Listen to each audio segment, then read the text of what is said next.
Hi viewers, welcome to ரீகன் சேவை. நாம் இன்றைக்கி பார்க்க போகிற வீடியோ என்னென்னா, குடும்ப அட்டைதாரர்களுக்கு ரேஷன் கடைகளில் பொருட்கள் சரியான முறையில் கிடைப்பதற்கு தமிழக அரசு ஒரு முக்கிய முடிவு எடுத்திருக்கிறாங்க.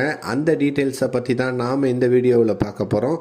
இந்த வீடியோ பிடிச்சிருந்தா லைக் பண்ணுங்கள், ஷேர் பண்ணுங்கள் மற்றும் மறக்காமல் சப்ஸ்கிரைப் பண்ணுங்கள். நம்ம வீடியோவை நிறைய பேர் பார்க்குறீங்க, ஆனால் இன்னும் சப்ஸ்கிரைப் பண்ணாமல் இருக்கீங்க. மறக்காமல் சப்ஸ்கிரைப் பண்ணி அந்த பெல் பட்டனை அழுத்திடுங்க.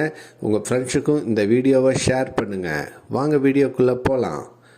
ரேஷன் கடையில் வழங்கப்படும் பொருட்களின் அளவு குறைவது பற்றி புகார்கள் அடிக்கடி வந்தமயம் தான் இருக்குன்னு. எனவே தமிழக ரேஷன் கடைகளில் பார்த்திங்கன்னா இந்த புகார்களுக்கு உடனடி நடவடிக்கை எடுக்கும் பொருட்டு தமிழக அரசு ஒரு முக்கியமான முடிவை எடுத்திருக்கிறாங்க. ரேஷன் கடைகள் பார்த்திங்கன்னா அரிசி, பருப்பு, கோதுமை போன்றவை இலவசமாக மக்களுக்கு வழங்கப்பட்டு வருகிறது. மேலும் அதுக்கு மட்டும் பயன்படாமல் பொங்கல் பரிசு, மகளிர் உதவித்தொகை போன்றவை இந்த குடும்ப அட்டை மூலமாக தான் வழங்கப்பட்டு வருகின்றது. இந்த குடும்ப அட்டையில் பார்த்திங்கன்னா பொருட்கள் சரிவர கிடைக்கிறதில்லை என்று புகார்கள் வந்தமயமாக தமிழக அரசுக்கு இருக்குது. எனவே இதை சரி செய்வதற்காக தமிழக அரசு பார்த்திங்கன்னா TNEPDS என்ற மொபைல் ஆப்பை அறிமுகப்படுத்தியிருக்கிறாங்க. எனவே யாரெல்லாம் இந்த குடும்ப அட்டை வச்சுருக்கீங்களோ நீங்கள் உங்களுடைய செல்ஃபோனில் TNEPDS என்ற இந்த ஆப்பை டவுன்லோட் செஞ்சுக்கணும். இந்த ஆப்பை டவுன்லோட் செஞ்சு உங்களுடைய குடும்ப அட்டையில் பதிவு செய்யப்பட்ட மொபைல் எண்ணை பார்த்திங்கன்னா நீங்கள் இந்த அப்ளிகேஷனில் போட்டு இந்த அப்ளிகேஷனை நீங்கள் ஆக்டிவேட் பண்ணி வச்சுக்கணும். இதில் பார்த்திங்கன்னா உங்கள் குடும்ப உறுப்பினர்கள் பற்றிய டீட்டெயில், உங்களுக்கு ஒதுக்கிய ரேஷன் கடையில் உள்ள உணவுப் பொருட்களின் இருப்பு, முந்தைய பரிவர்த்தனைகள் உள்ளிட்டவைத்த நாம் துல்லியமாக இந்த ஆப் மூலமாக பார்த்துக்கலாம். இதனால் பார்த்திங்கன்னா எந்தவித ஊழல் நடப்பதற்கும் தடையாக இருக்கும் அப்படின்ட்டு இந்த அப்ளிகேஷனை தமிழக அரசு அறிவிச்சிருக்கிறாங்க.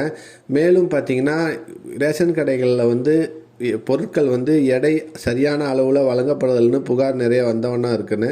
இதையடுத்து பார்த்திங்கன்னா உத்தரப்பிரதேசத்தில் அறிமுகப்படுத்தியது போல் EWS என்ற மின்னடை அளவு முறை தமிழக அரசு விரைவில் கொண்டு வரப்போகுது.